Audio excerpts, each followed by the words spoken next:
Hello, Australia, and welcome to the BAP. It is the 16th of July 2017.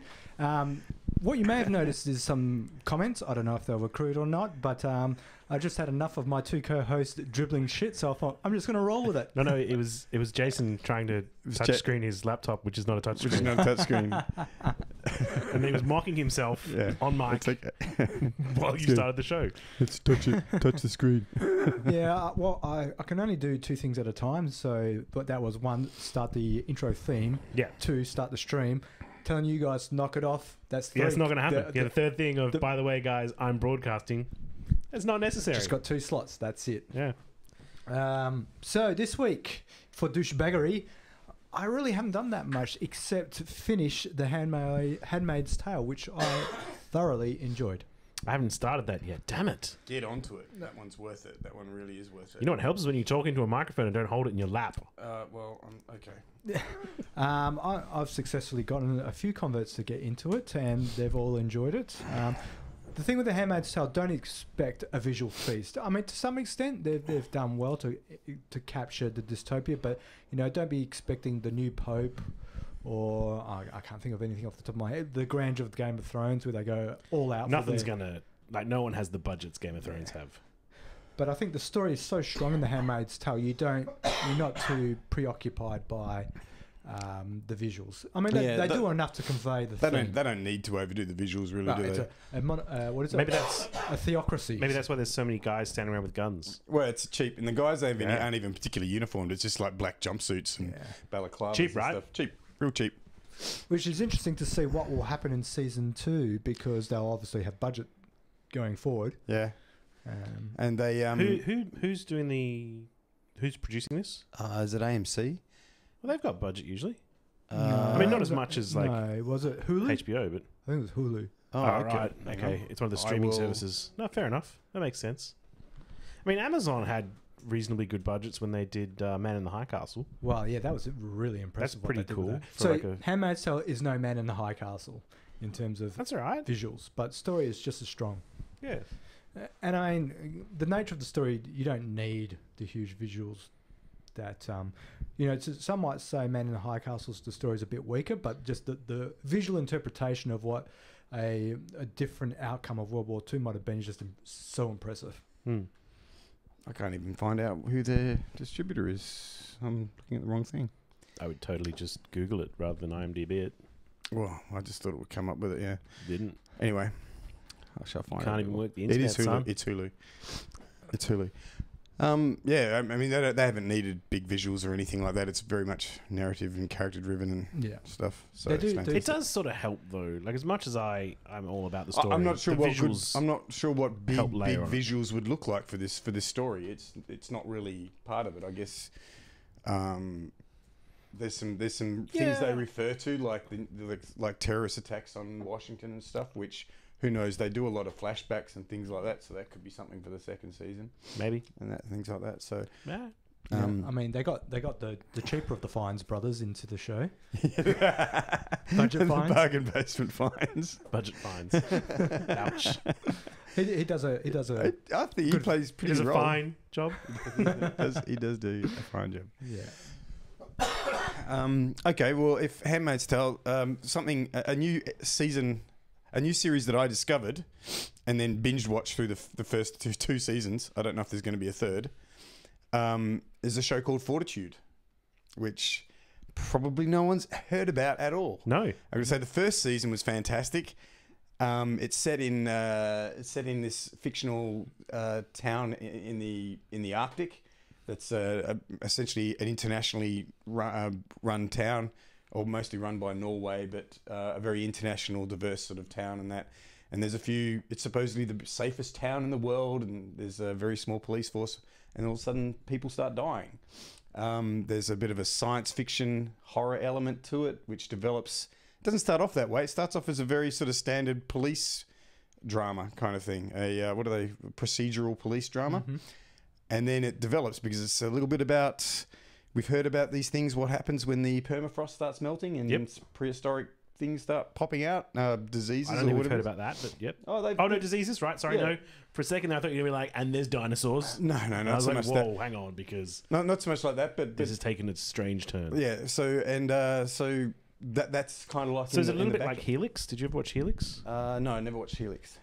Fair enough. But there's a town of it's a town of about 700 people, all heavily armed, because there's also about 3,000 polar bears in the area. I have no problem with people having guns when there's bears Yeah, around. I was thinking Dean would be right down on this, but it's No, it just makes sense, man. Like, you're probably not going to kill the bear, well, but you want... one of the opening scenes is the policeman going out on the ice and finding two people out on the ice and saying, well, "Where are your guns? Here, take my gun. You're not allowed to be out here without a gun. Yeah. And bring it back to me when you're back in town." And because they said, well, we're not anywhere near the coast, and polar bears are coastal creatures. Anyway, it starts off as a standard Doesn't matter. police procedural and then develops from there. And the first season was great. The second season, I think, kind of lost the plot a little bit. But Does the protagonist become a polar bear? no, but it steps into the spiritual side of things a little bit. Well, you don't know if it's spiritual, but it leaves it open. Leaves it very open. And there's some very gratuitous gore in there, and some of it is not. Have you watched American Gods yet? Yes. There's Gods are gratuitous fantastic. gore in that as well. Yeah, but it's in a way that's kind of almost cartoonish, whereas this is. Oh, I was saying, is it like, because American Gods is just this was someone just like, gets hit and spectacular amounts, like a ridiculous amount of blood, more blood than is in a human body comes off of them at that point. This was not really cartoonish. This was like, that's not really necessary. I don't think I need to see that. As I said, the first season, fantastic, and the visuals are like, because it's set in this icy wasteland kind of thing. The acting, you've got Beric Dondarrion from Game of Thrones, the guy who plays him. He's one of the main characters in it. Yeah, nice. In the second season, Lady Stark Cat shows up. Yeah. There's a whole bunch of big name actors that come up in this show. It's fantastically acted. And as I said, first season well worth watching. Second season, I don't know. People could be the judge, but I thought it went a little bit off the rails. I don't know what's going to happen, whether there's going to be a third season. My rule with science fiction shows is I only start watching once they've been renewed for a second season. Okay, well, so there's tick a second that box. season. Second season, and as I said, it is great. The visuals are great. The acting's great, and this particularly story I thought was great in the first season. And as I said, yeah, I haven't heard whether there's a third season coming yet or not. Who is producing this? I'm not sure. Is it Netflix? It's a British production, so BBC. It's funny. It's BBC British Channel production. 4, something like that. It's British, although most of the actors are either Icelandic. It's filmed in Iceland, are either Icelandic or Scandinavian. They're all Haraldsons and Udgars and stuff like that. Is there subtitles in this? No, it's all in English. So, about there the- are some subtitles because every now and then some Russians pop in and stuff like that as well. What about the polar bears? Do they get subtitles? Rar. A little bit of translation. A little bit of Well, rar. what if I want to understand the emotional pain a polar bear feels when he's not near the coast? Yeah. And something else I just happened to watch last night. Alien Covenant. Oh, I haven't watched that. I've heard it's terrible. Like, the production quality is fantastic. Yeah, but the story and what it The does. stories just pissed me off. And the right? number of plot holes that ruin the past Well, films. I and- remember one of the reasons I held off watching it for a long time is one of the podcasts I listened to. The guy said, "Oh, Prometheus and the Alien movies. Yeah, I love to watch that. It's always I love when I want to see white people sticking their nose in business that they've got no right being. I watch one of those movies and see them all get fucked up." And that's exactly what happens in this. Once again, like in Prometheus, a bunch of people just land on a planet without taking any fucking precautions, and mayhem ensues, of course. And if you've seen Prometheus, it does extend on the story from that, and it has an ending which I don't know whether it's going to be a cliffhanger or anywhere. They're just going to finish it there, but it's not a particularly satisfying ending. For the record, Prometheus didn't need an extension. It was terrible to start with. well-roundedly bad. I didn't. Actually, no, wait. The sets were beautiful. Like the one Well, thing I can and say, once Ridley again, Scott this- does physical sets. They look the as part. well. Like it's visually stunning. It just was a terrible film. Production quality, fantastic. Fucking fantastic, really. And even the acting, and for what it was in many ways, parts of it is a stock sort of horror alien slasher fest. Not bad, but the story and what it does to the canon of the whole series just pissed me off. The show doesn't need canon. That was the beauty of the first Aliens was You're in a remote location dealing with aliens. Don't worry about how this all came to pass. Oh. The fear factor of hiding from, you know, the The beasties. thing is, I thought they could have built on the canon quite fine. Even on, I didn't think Prometheus definitely had a heap of flaws, but I didn't hate it as much as I actually had. But sometimes when you try and explain something where they never bothered to begin with, that brings in more problems. Yeah, well, in this one, it's obviously you see that. You saw them take off at the end of Prometheus, and she's obviously looking for the home planet of the master aliens, the precursor guys. yeah, the precursor guys. To sort of further illustrate my point, take Star Wars, where George Lucas went a bit cray-cray and tried to explain what the Force was. Yep, didn't need it. Unnecessary, totally, completely unnecessary. Not only was it unnecessary, but he did a really bad job of pretty much going, yeah, you can't have the Force, global population. See, the thing is, I've seen some fan fiction talking about aliens that had much better ideas than Ridley Scott had for this sort of thing. The way Ridley Scott built on this canon, there were very simple ways he could have built on it, which would have been enough for the big fans, the old school fans, and would have been enough for any new fans coming into it. But he just completely seemed to foobar it entirely. I think there's something about the xenomorph from the Alien film, though, being so alien and you don't understand its motivations. You're not supposed to understand its motivations. It is alien to you. Yeah. It is intentionally... Yes. Doesn't make sense. Is Well, inexplicable. do you It's guys just this mind if terrifying I force. spoil? I don't care. You No, don't I care? Spoiler alert. Well, internet, do you mind? Yeah, spoiler alert. And it's the synthetic Michael Fassbender from Prometheus. Mm-hmm. He's the guy who creates the aliens in essence. Yeah, this sucks. That sucks Yeah. as a story. and He canon. goes to they find the home planet. The human that survived with him, who rebuilds him from scratch because he was essentially wrecked in that movie. He then uses her to incubate a new alien species out of that. He creates a new thing, drops all the alien weapons on the precursor species at their home planet, and meanwhile, Alien Covenant is about a colony ship with 2,000 colonists that's cruising past. They get prematurely woken out of their stasis and stuff like that, and the 15 crew go and investigate this planet where Michael Fassbender is, and he's going, oh goody, 2,000 more people to incubate my aliens. And basically it was him just orchestrating the fact that he can get onto the ship and use the colonists. And I just went, that's just a really shitty... I hope Ridley Scott doesn't get another movie. Hope he doesn't get greenlit. Although he's To probably be fair... don't be fair. His Let's not be first fair. movie, Alien, was quite good, but it was not as good as James Cameron's sequel. Aliens is a much better film. They were two different kinds of movies, though. I mean, the first Alien was a kind of a stock sci-fi / a horror flick. film, yeah. And Aliens was a more of a an action movie kind of but thing. even in terms of just development and world building, Aliens was about as good as the series ever got. Yes. Yeah, absolutely agreed, 100%. But anyway, so that was it. It was a Michael Fassbender movie, basically.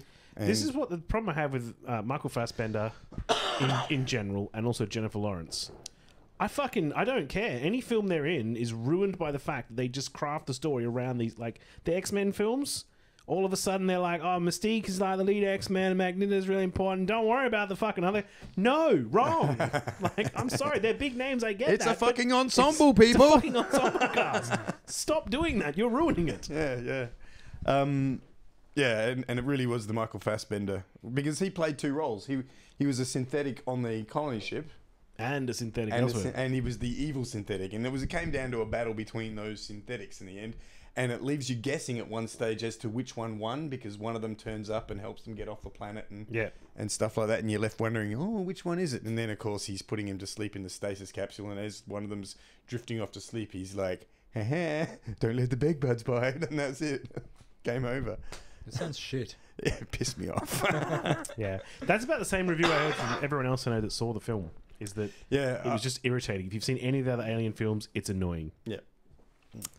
If you're a fan of the franchise, yeah, you were pissed off. Maybe Ridley Scott just decided, I don't care what anyone else has done with my movie after the first one. This is just my story now, and I don't think he did. He's obviously got the clout to do whatever the fuck he wants, but it's a bit like George Lucas. Don't let him. Well, he stopped. Get someone else in. Someone else in to do it. Well, in Ridley Scott's defense, he didn't do as bad as George Lucas did. That was monumentally bad. The that's true. prequels.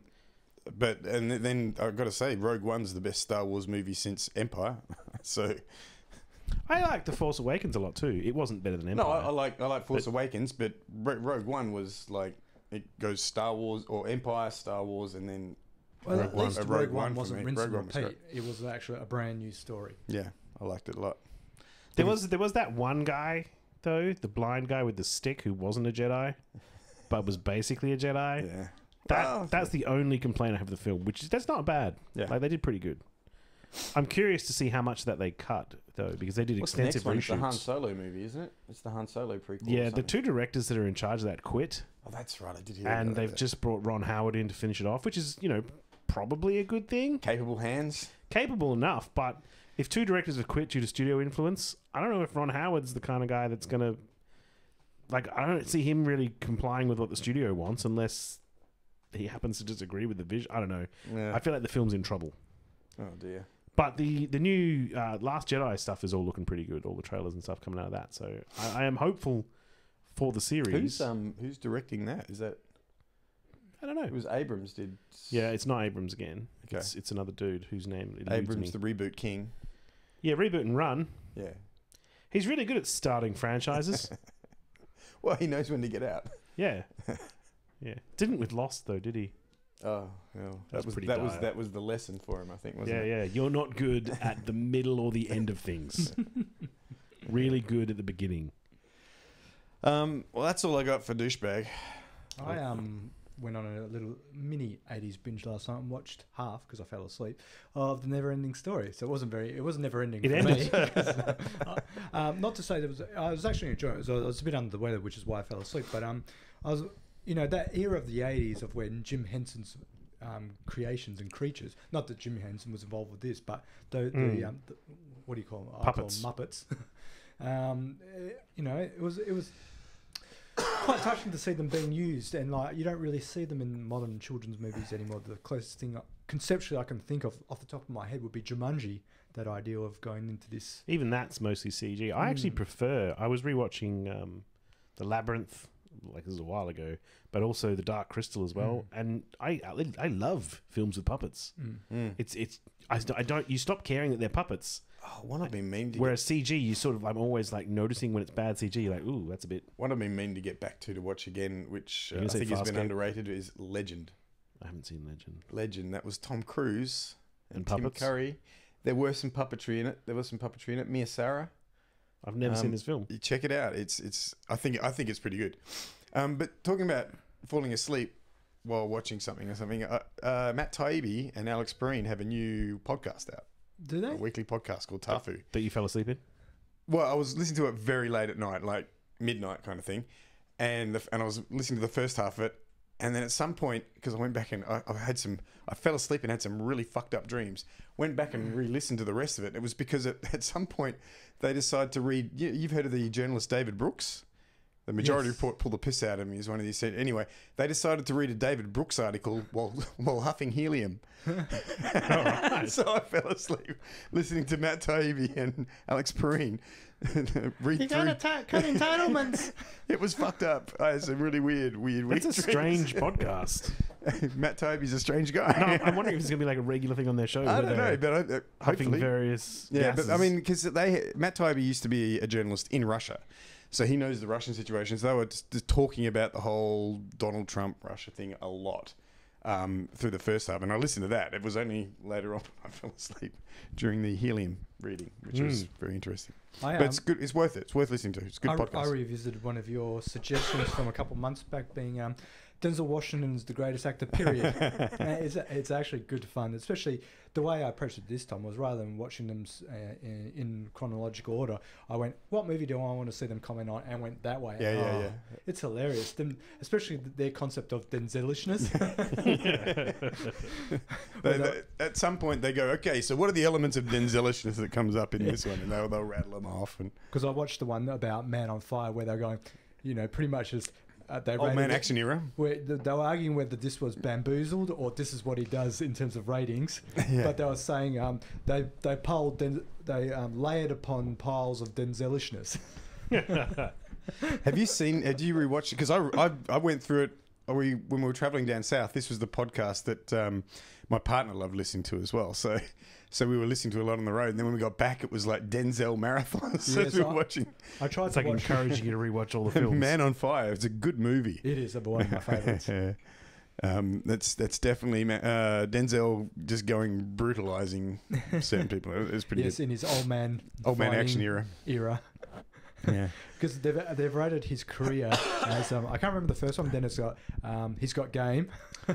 Yeah, I can't remember what the stages were either, but there was a stage after which they said, right, he can now demand what roles he wants at this point, and then after that came the old man action era, which is Man on Fire and the latest one, Equalizer, and all that kind of stuff. Yeah. Anyway, Got any more douchebag, Dean? Nah. All right, newsies. Big news dropped this week. Well, big news for people who are fans of progressive and leftist politicians. pretty depressing news. Senator Me. from Fremantle, the senator representing the seat of Fremantle, Scott Ludlam, resigned his seat this week on issues of what I would consider integrity, but an oversight on his part, and I'd imagine it's an oversight of decades. Yeah, and many Australians would make in terms of who came over as children, would not realise that unless, well, in many circumstances, depending on the country, that if you don't specifically renounce your citizenship upon taking Australian citizenship, you are still a citizen of You your can country hold of a dual birth. citizenship. Yeah. And as he'd never exercised his New Zealand citizenship since he was 3 years old, he just hadn't really thought about it, I guess. But well, never crossed his mind that he would have been a New Zealand citizen. Apparently, this came up from not a journalist, but obviously, I'm assuming someone with a grudge against Scott, because they obviously went digging into this issue to determine. It wasn't said whether this guy had specific proof that Scott was a citizen, but Scott obviously on his own accord, when this issue was brought to his attention, investigated and determined it on his own accord that he was indeed still a citizen. And according to his release, he said, I could have fought a protracted legal fight, but He would have lost. well, he considered that the Constitution was very clear on the matter, and There have been past cases where it has been challenged and they were found to not I be wonder, eligible for election. this because it does strike me. I mean, so many Australians are originally born in other countries. I wonder if he's the only one that's currently in this situation. Well, you know what I mean? it's He funny did you force mention Tony Abbott to officially release the fact that he's no longer a British citizen.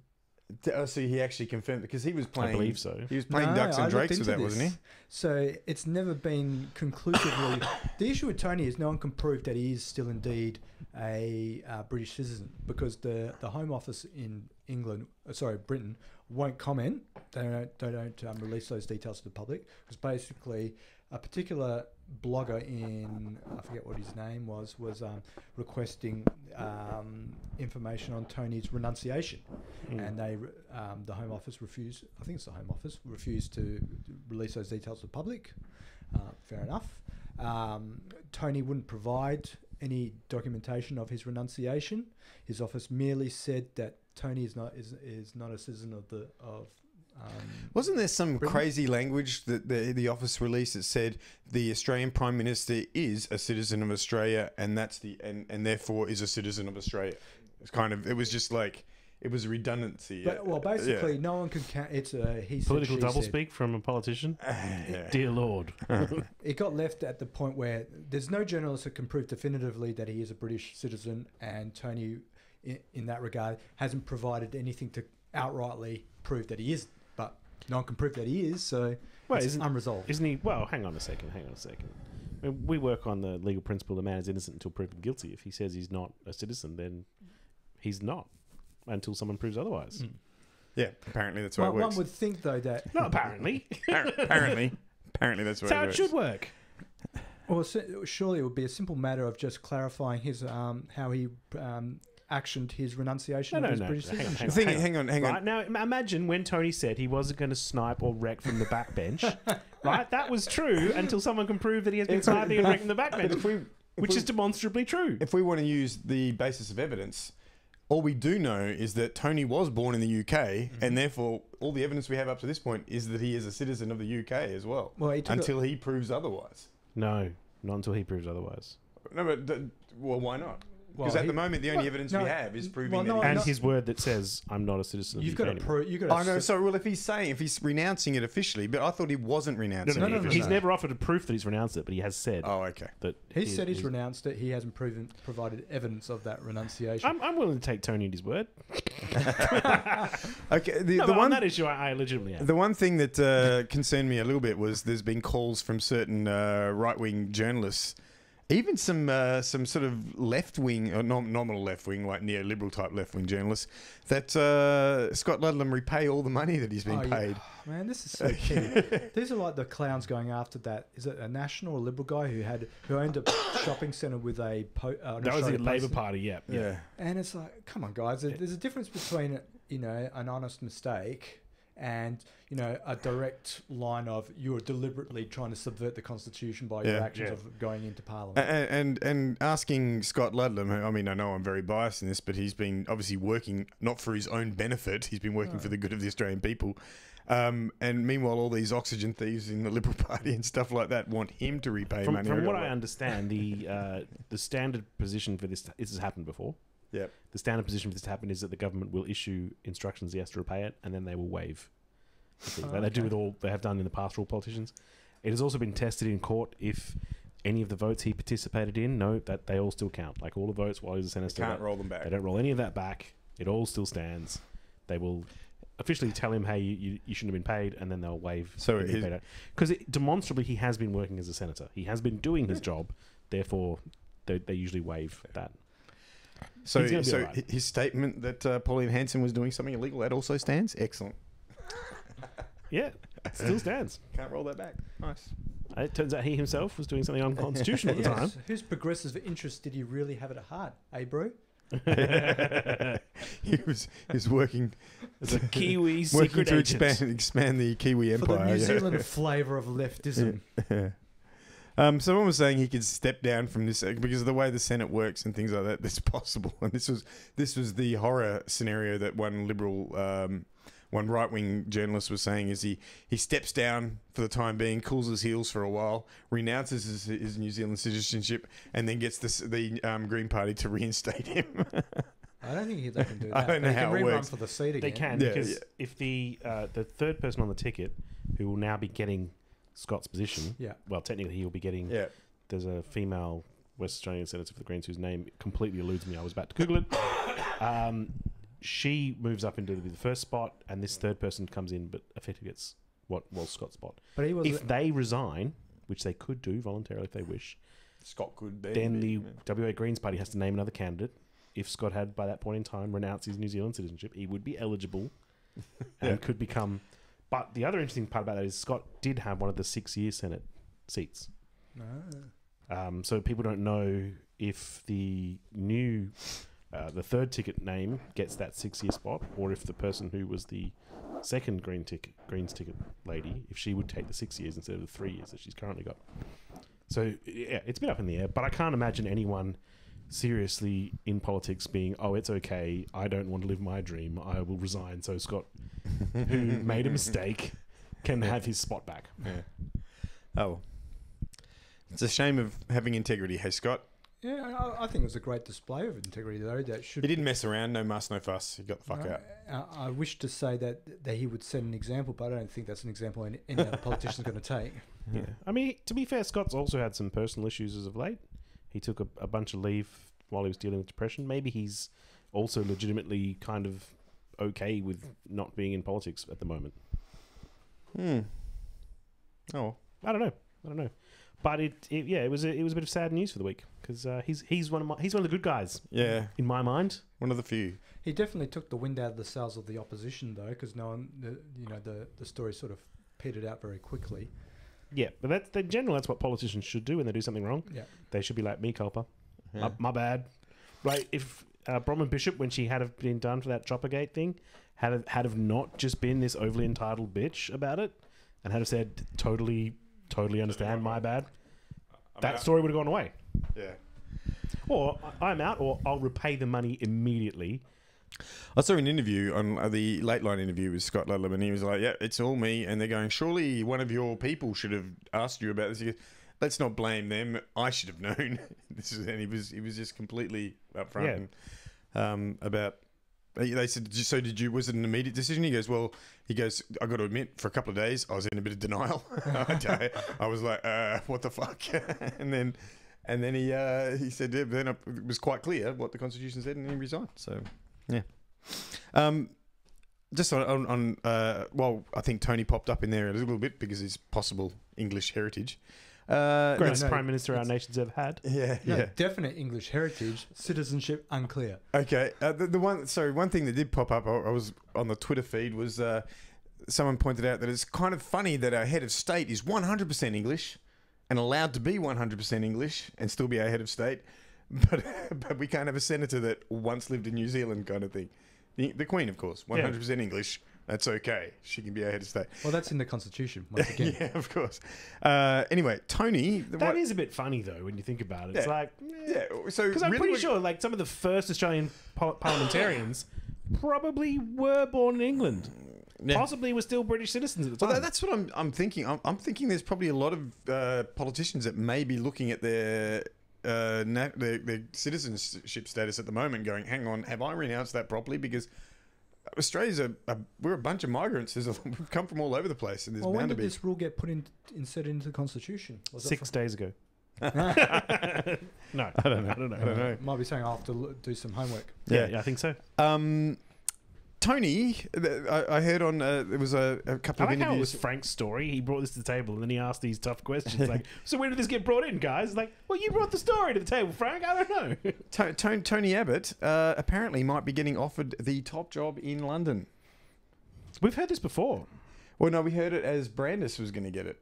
Remember? Oh, that's true. But Alexander Downer is not in any way interested in leaving that position. I think they might want to fucking get rid of him if they can get rid of Tony. But the interviews I saw where this was like obviously being thrown up as a trial balloon to see if Tony was going to nibble, and the pundits were saying Tony's not going to take it. He's not interested in that job. There's one job he wants, and it's Malcolm Turnbull's. But Malcolm Turnbull obviously said, if I can get him to London and get him out of my hair, that what little of it is left, that would probably be a good thing. But yeah, and that's apparently there's a lot of tradition in this, sending troublesome people over to the way you get them out of the thing is give reverse them the best convicting him. The new head of the Liberal Party, whose name completely eludes me, federal Liberal Party head. Not worth learning. Nick something. Well, it is. It is. They're not all assholes. Not. You know? Well, look. The point is, they all have assholes. They're people, just like we are, and they have opinions. Maybe we don't agree, but we can work together.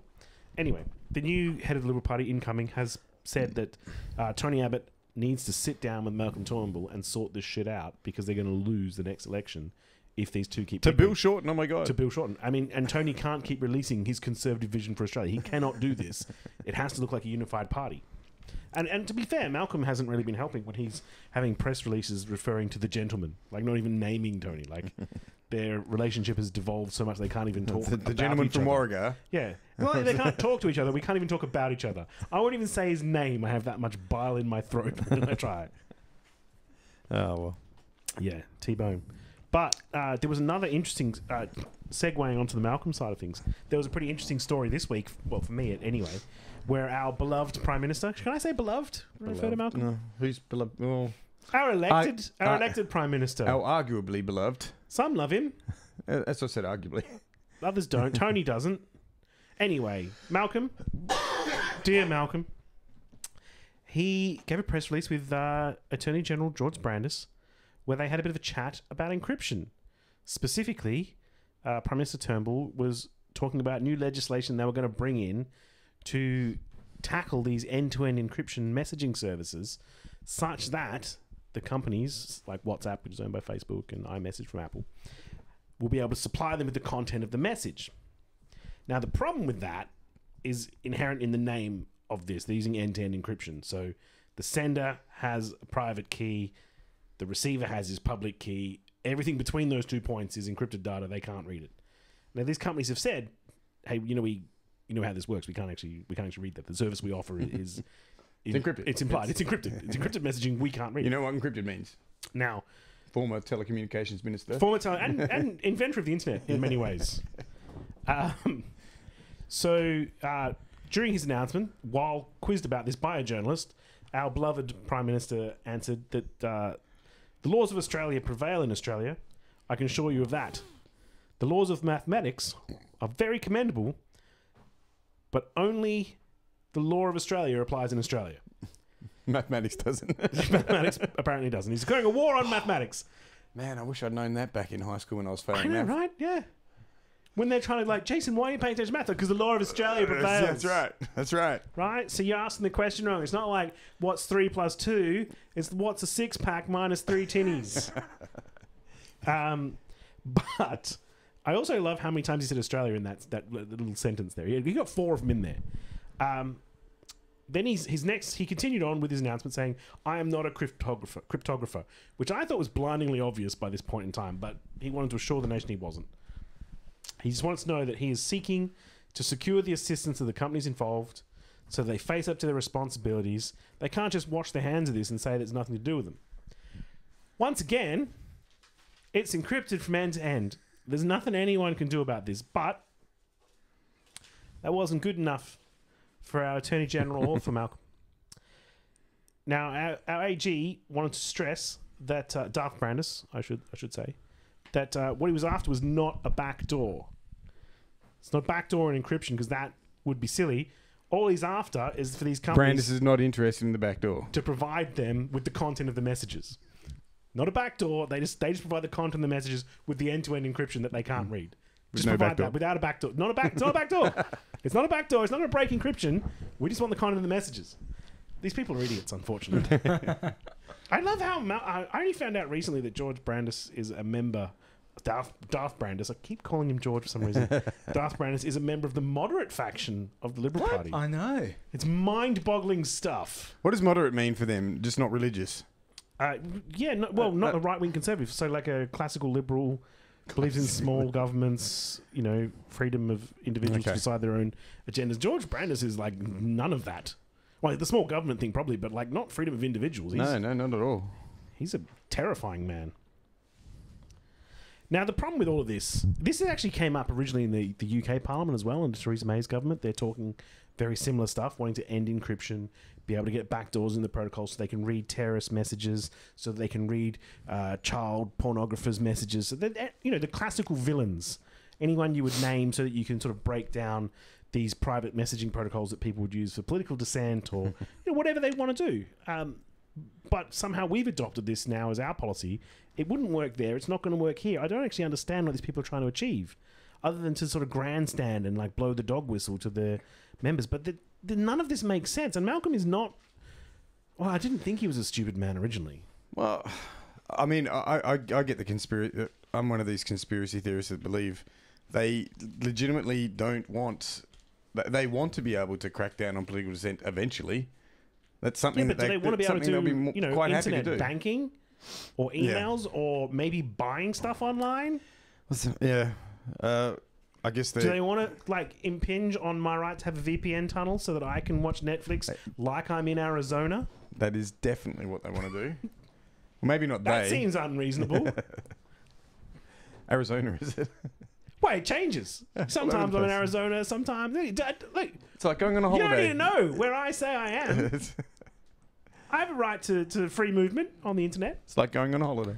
Yeah. See, I can end this conversation immediately with Do it. classic right perspective on this. Dean, if you've got nothing to hide, Yeah. you've got nothing to worry about. I know. Well, That's why you leave your front door open for anyone to walk in and it's inspect less about all your that. See, goods. but also imagine this: all of the Australian, like the ASIO systems, all of the police departments, all of that's encrypted data. If you put a backdoor into standard encryption protocols, you risk exposing that to nefarious actors, shall we say, around the world who have vastly more resources than we do to defend against I this. believe this was what caused it was an NSA backdoor that was being used by that malware that went out. The WannaCry thing. Ago, yeah. That apparently was a well-known NSA backdoor that was in an operating system. So, yeah, it happens. They think it's going to be kept a secret, but there's a lot of smart people that don't work for the government out there, and they'll There's figure this way shit more out. smart people that don't work for the government than that do work for the government. And they will figure that shit out, especially if there's a monetary reward behind it. Oh, definitely. Well, Those WannaCry ones, Because that's capitalism, baby. the most recent one of that though wasn't even a monetary reward. I was reading one of the. This is like a little computer security thing, like a little hobby of mine, and I was reading one of the analyses of the last version that went out, and once it encrypted your boot sector, it couldn't be undone. Really? It was just like they was just doing it for wanton destruction. It said, "Hey, if you pay money, we can undo it." Nuh-uh. You paid money. No, they were throwing that shit away. And it's like, well, you're fucked. Give us some money. Someone I remember wasn't exactly. It was an online news program that had a security specialist on there, and they said that person was the conjecture he was throwing out. He said it came off almost like a trial run. It was like, can we do this with this back door and let's see how far it gets? And it's like bang, and they go, whoa, well that was pretty successful. Oh, I mean, Let's see what we imagine can do even if they next only time. made like 400 or 500K, which they probably made more than that. Yeah, It paid for itself. It was worth their time. This is why backdoors on encryption protocols are bad. Also, Windows. Don't run Windows if you want security. well, unfortunately. Yeah, I'm looking at your laptop right now. Danger zone. We're in the progressive bubble here. Most of our equipment's safe. Not that. Hope you're wearing gloves, Jason. Yeah. There's plenty of holes in your little Apple product over there these days as well. It's just no one bothers to exploit them. You know, if you really want to get into the cyber terrorism business, you're not targeting Macs. That's all I've got for local news. Oh. I got some world news. I've got Corey talks about world news. Oh, do it. I love it when Corey talks. I love Corey Bernardi, not because I think he's an amazing It's politician platonic love. or that he is someone that I Is it admire. gay love? It's Platonic. I said you know, clearly. and I mean, Biblical. in Australian politics, we have a rich selection of moralist, righteous politicians, and I don't know what it is in particular about Corey that strikes my nerve. Maybe because he gets a lot of undeserved media attention for some reason. You know, one thing I'll say about Corey is that he is actually mostly consistent with the Bible. Like, there's a lot of people out there that they ignore key parts. They're like, just read the good parts. It's open for interpretation. There's some pretty egregious stuff in there. He's a literalist, and is he? Corey's a bit of a literalist on a lot of this. Like, he's not inconsistent with the book he says he reads and lives his life by. So he's down with stoning? I don't know, man. I wouldn't. It would be a very scary place to be inside that man's As a head. callback to The Handmaid's Tale, they're very much literalist society, weren't they? Yes, They have indeed. stonings. They're very much getting into that side of things. Yeah, look. While Franco's finding his thing, should I just Well, quickly... hold on. It was about, so I'll go straight into it. I can remember even if I Just can't do it find off the top of my your head. notes. It's fine. Freestyle. So basically, he writes Wrap it. a blog. He posts it once a week, and I don't always talk about what he talks about because I find it entertaining, but most of the show probably will find it just boring nonsense. his commenters find it entertaining.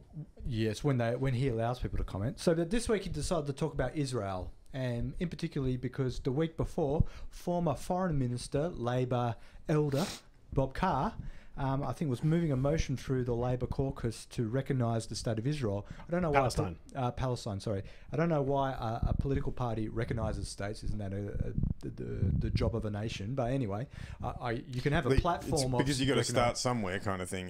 Well, I mean, you can have a policy, you can have a platform, but what is a political party recognising? I think that's nonsense. But if you want to have a policy, that's fine, all good and well. Which party was this? Labor. Well, they have their own constitution and that kind of thing, so they as included as Once part again, of Are they their, allowed to be Kiwis? part of their platform. I don't know.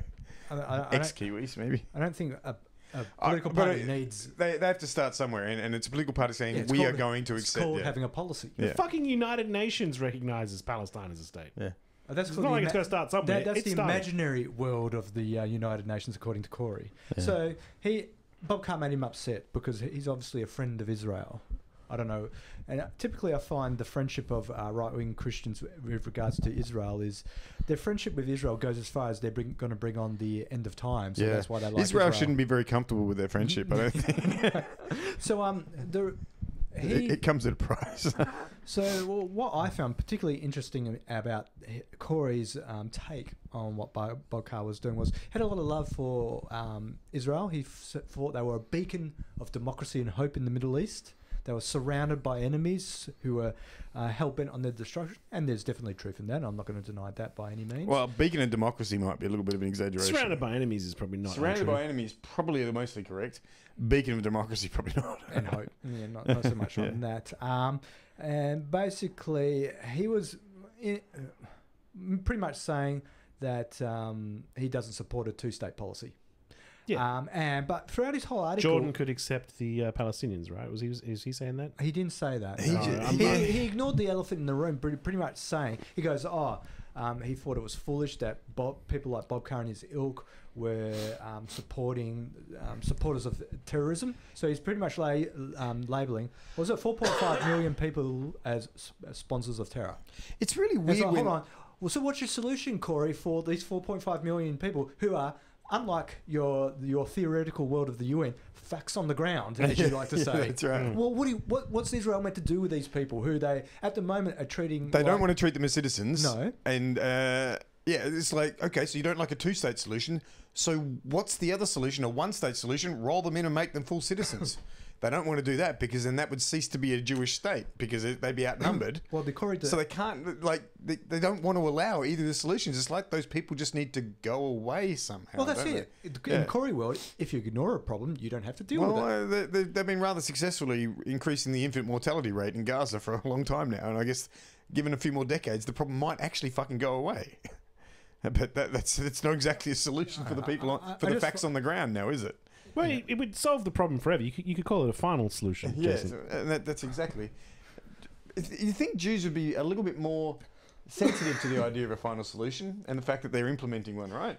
Look, But they I don't- feel bad about my joke now. But yeah, no, I do. I also feel, however, though, that if I was a member of a racial group that had been explicitly targeted for execution, that maybe having a nation that was predominantly always going to be run by my people, looking after my people, is a good thing. I think that Israel is a very necessary you know what? part of the world. I don't happen to think that's the best way to do it. Like basing a nation state on the ethnicity of the citizen, like only as citizens of a certain ethnicity can be citizens.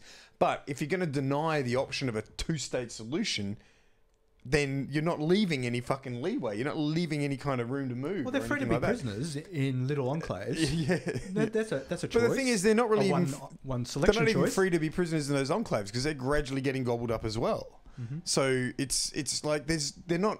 When they deny the two-state solution, they offer no other way forward whatsoever. Well, they don't offer another way They forward. do. They do. These people could become refugees and go elsewhere. You can just leave, yeah. They could go into those neighbouring countries that Which, don't to be want them fair, either. the right wing parties in Israel seem to be pushing that line. There is no other choice but to leave. But okay, this is where the dishonesty of people like Corey Bernardi come in because he won't say that. He That's the way. He won't say that. He Yeah. won't even identify them as people. The closest he came to talking about Palestinians or those who identify themselves as Palestinians is the people that run the 4.5 million people. He won't even address them as a block and say, these people should become citizens or should just integrate. He just ignored that. Yeah. Did not address them at all. That's right. Because they won't say that they just have to leave and go to other And nations. this It's isn't just a minority. They are a majority in Yeah. that country almost. I think, what's the population of Israel? 7. I can look that up. Yeah, you're the one. You're both sat in front of computers with the internet. 5 of which are Palestinians. I mean, 4.5 million people is a lot to ignore, Corey.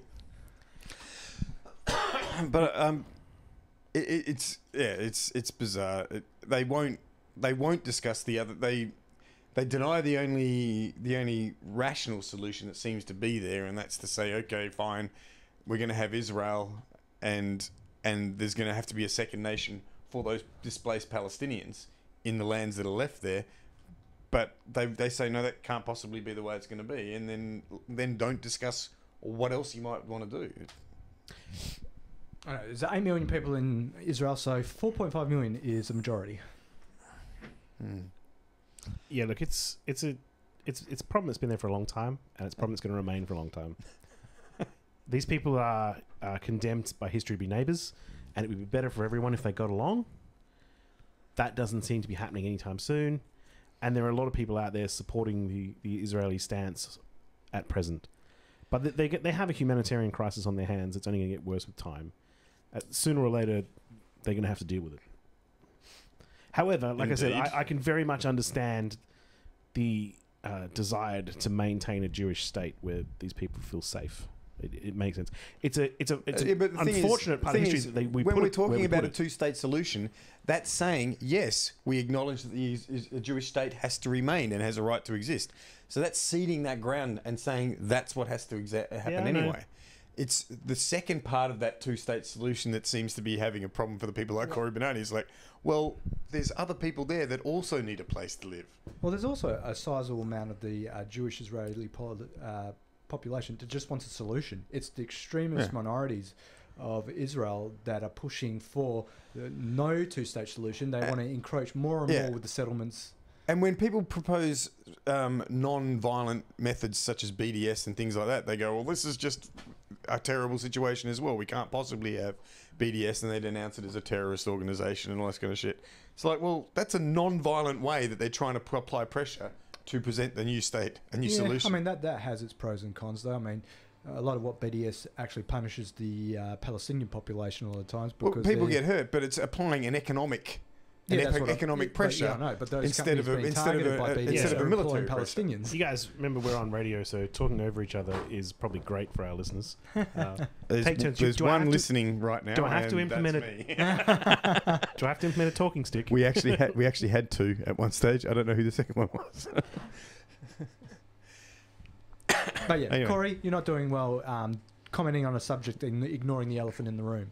Say what your position is. If you don't believe the Palestinian people don't have a right to exist, then say it. Don't leave it out in its absence. Yeah. Don't be a coward. Say it. Yeah, look, it's a rough one. I wonder if the resulting solution to this is that they push them out as refugees. But they have been doing that. It's No, I know, but I feel like that's probably where they're going with this. You know, we 4.5 million people is a lot of people to captured move this out. territory during a war. These people no longer have a claim to it. Then this problem's going to carry on for more generations because it's going to take. There's a generation, at least a couple of generations of people that are going to remember that was their land and it's been taken away from them. Everyone seems to forget. I mean, to be fair, that's the Jewish story as well. Yeah, the Jewish story, but they left. They decided they wanted their own land and they left Europe. And everyone seems to ignore the fact that they got dumped on a whole bunch of people that were already living in a place. There were people that were already living there when they didn't just leave Europe, though. Like, not a lot of that wasn't necessary. I mean, some of it was voluntary to get to Israel, but a lot of that to get to Israel, a lot of it was voluntarily. There were refugees from the. Oh no, I get it. There was a big ass war where a whole bunch of them died. Yeah, and then they were like, "Hey, we got this place we're setting up as like this establishment where you guys will be safe." And people were like, but that sounds like a good idea. Yeah. But that's based on our immediate historical So everyone's experience. ignoring the fact that place was already occupied. No, by people. No, it was, I mean, but what Dean's saying is that it was contrived. Basically, the colonial powers said, "Well, no one seems to want these refugees. So the colonial powers put them in our backwater in the the colonial powers all East. decided that they weren't going to have a diaspora to various nations. They're going to put them all in one place, ignoring the fact that place already had people. Yeah, I mean, there were parts of the Jewish Zionist diaspora that were plotting to actually make it the homeland as part of the options that were presented at the time of where Great Britain would resettle these refugees. And there was a push from Zionist elements to make it Israel, but I can't remember what the other countries that were considered at the time. But yeah, I mean, the fact that the one solution to giving these refugees a nation of their own is to create a whole other bunch of refugees. Yeah, but I mean... possibly even greater number than were originally moved in there. I don't think it was the majority of those refugees who, plotted to push people out of their home country. They were just wanted to get out of Europe and go somewhere. I know, I get that, but this is the world that settled on this as a destination and was going to say create the nation of Israel seems to ignore the fact that there was already people there. They just really completely ignored that. I mean, that's the facts on the ground, right? I'm not disagreeing with the 4.5 million facts on the ground. I'm not disagreeing with you. I just, yeah. The problem is the facts on the ground these days are very murky, and it looks a lot like no one has a vested interest in fixing it. Everyone's just sort of washing their hands of the situation. And I don't know how you make that change. That's all I got. Yeah. I just wanted to pick on Corey. Yeah. No, look, fair enough. Look, I got a couple of what I'm going to call funny stories. They're not really funny, but I like to laugh. They're two of my favorite dictators in waiting. So I've got a little story here about Rodrigo Duterte, who is my favorite misogynist. He dropped another rape-related truth bomb this week in front of a shit ton of Filipino diplomats. He wanted to stress, that I'll just read the quote. What I don't like is kids getting raped. You can mess with maybe Miss Universe.